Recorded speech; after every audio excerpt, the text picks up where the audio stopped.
Quand vous supprimez un souvenir, il est juste plus difficilement accessible. Le contenu même de la mémoire est dégradé.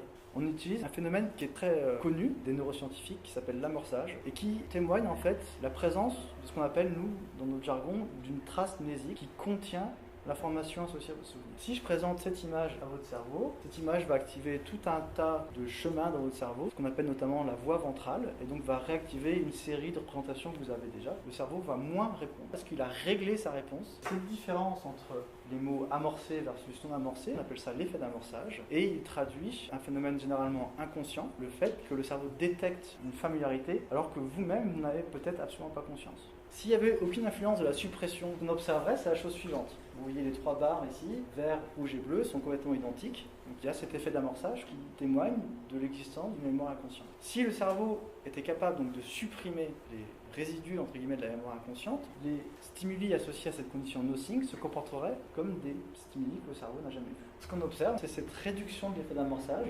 Vous voyez ici que la barre rouge s'élève par rapport à la barre bleue et commence à rejoindre un peu le niveau de la barre grise qui correspond à des stimuli complètement nouveaux. Ce qu'on veut savoir dans ce genre d'études, c'est la dynamique de ce processus dans le cerveau. Certaines régions vont influencer l'activité d'autres régions, ces régions-là vont se synchroniser, ce qui est probablement à l'origine des différences entre les individus, c'est cette capacité à synchroniser différentes régions du cerveau. Et ici, c'est exactement ce qu'on montre. On étudie la connectivité entre une partie du cerveau qui s'appelle le cortex préfrontal dorsolatéral à droite. Quand il y a une image qui se réactive, ce que va faire le cerveau, c'est qu'il va immédiatement empêcher la réactivation de cette image en supprimant son activité, en envoyant ce qu'on appelle un signal inhibiteur, soit en ciblant directement les régions perceptives qui encodent les différentes informations sur la forme des éléments qui sont contenus dans votre souvenir. Et il va aussi faire ça en supprimant des régions plus centrales dans la mémoire, telles que l'hippocampe, qui sont des régions un petit peu orchestres, qui permettent de réactiver tout un ensemble d'éléments dans vos souvenirs. Pour étudier ce phénomène, on va se focaliser sur différents marqueurs. Un premier marqueur, c'est ici ce que j'ai appelé l'upregulation. C'est la capacité à augmenter son activité lorsqu'il y a une intrusion. Si je vous présente un stimuli et que rien ne se passe, vous n'avez pas besoin d'utiliser votre système de contrôle. Il n'y a pas d'interférence. Si je vous présente un indice et que cet indice déclenche un souvenir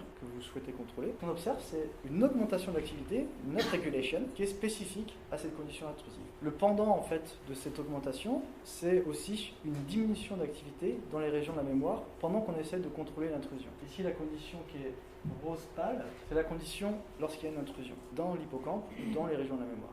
Et ce qui est assez paradoxal, c'est qu'il y a moins d'activité, il y a plus de suppression quand on a une intrusion.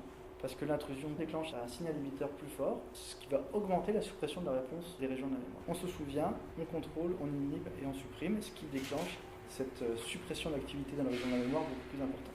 Et l'autre marqueur auquel on s'intéresse, et le marqueur qui est le plus à droite, c'est la connectivité cérébrale, c'est-à-dire la capacité du cerveau à inhiber l'activité des régions de la mémoire par le biais de ce couplage entre les régions du système de contrôle et les régions du système de la mémoire. Donc on veut savoir si ces différents marqueurs également s'appliquent à la réponse émotionnelle qui est associée au souvenir. Mais cette fois-ci, en fait, on a utilisé des images qui sont négatives. On a également utilisé ce qu'on appelle des images neutres. Et ce qu'on demandait à la personne après cette phase-là, c'est de nous dire si elle trouvait que l'image était plus ou moins déplaisante. Donc ce qu'on veut mesurer, entre guillemets, c'est comment est-ce que ce contrôle de la mémoire va influencer la réponse émotionnelle et les jugements émotionnels qu'on va émettre sur cette image.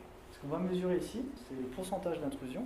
On peut supposer qu'une personne qui a beaucoup d'intrusions a des capacités de contrôle qui sont amoindries par rapport à une personne qui arrive à réguler sa mémoire et qui arrive à diminuer ses intrusions à travers le temps.